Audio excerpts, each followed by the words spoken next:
The process is often the product. How you go about achieving something will form what you achieve. Now, this is a concept that a lot of people I respect, like Irshad Manji and Ayishat Akanbi, promote often. And I think there's two ways we can look at this. There's the macro and the micro. On the macro level, do the ends justify the means? In the late 1920s, early 1930s, Germany was struggling economically. By the late 1930s, early 1940s, they were thriving. How did they do that? Well, we know how they did that through Nazism and the Third Reich, okay?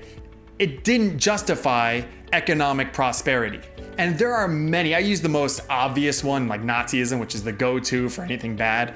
But there are so many examples of how countries and people achieved what is viewed as a good thing through terrible ways, and that good thing is corrupted at its core because of how it was brought about. On a micro level, think about disciplining children.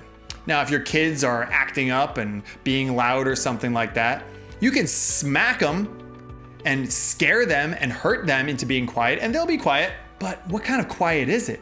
A fearful quiet, where if you are more patient, talk to them, find out what's going on, and work with them, it's a different kind of quiet.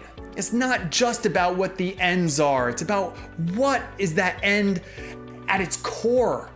So with everything going on right now, trying to bring about social change, it cannot be done through shame and violence and fear. Shame, violence, and fear are not going to get you to a better society. Even if on the outside it looks that way, it won't be. So remember, as you are out there trying to fight the good fight, which I hope you are, I hope you are being active, trying to bring about the much needed societal changes that are in front of us right now.